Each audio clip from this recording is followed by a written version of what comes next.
దేవరకొండలో media సమావేశం నిర్వహించిన మాజీ మంత్రి హరీష్ రావు. ఈ మీడియా సమావేశంలో హరీష్ రావు ఈ విధంగా కామెంట్స్ చేశారు. ఈ ప్రభుత్వంలో బడిపంతులపై లాఠీ చార్జీలు, బడుగు జీవులకు జుటా హామీలు. గతంలో ఉపాధ్యాయులపై లాఠీ చార్జీలు జరిపిన దాఖలాలే లేవు. విధి నిర్వహణలో ఉన్న ఉపాధ్యాయులపై లాఠీ జరపడాన్ని బీఆర్ఎస్ తరపున తీవ్రంగా ఖండిస్తున్నాం.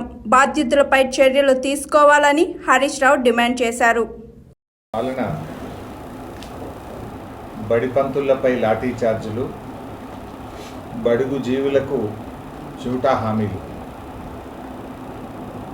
గతంలో చరిత్రలో ఎప్పుడు కూడా ఉపాధ్యాయుల మీద లాఠీ చార్జ్ జరిగిన సందర్భం కానీ నేపథ్యం కానీ లేదు. ఈరోజు వరకు రాష్ట్రంలోని కాంగ్రెస్ ప్రభుత్వం ఉపాధ్యాయుల మీద జరిగిన లాఠీ చార్జీలను ఖండించడం కానీ దాని మీద ఒక ఎంక్వైరీ కూడా వేయలేదు. అంటే ఉపాధ్యాయులు అంటే ఈ ప్రభుత్వానికి చిన్న చూపు అయిపోయింది.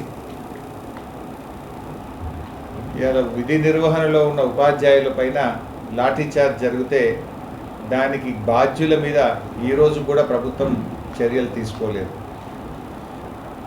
ఉపాధ్యాయుల మీద జరిగిన లాఠీ చార్జ్ను తీవ్రంగా బీఆర్ఎస్ పార్టీ ఖండిస్తుంది.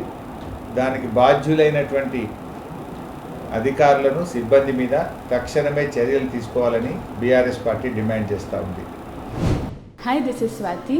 లైక్ చేయండి, షేర్ చేయండి, కమెంట్ చేయండి అండ్ సబ్స్క్రైబ్ చేయండి GR TV. Hi, this is Monica. Please like, share and subscribe GR TV.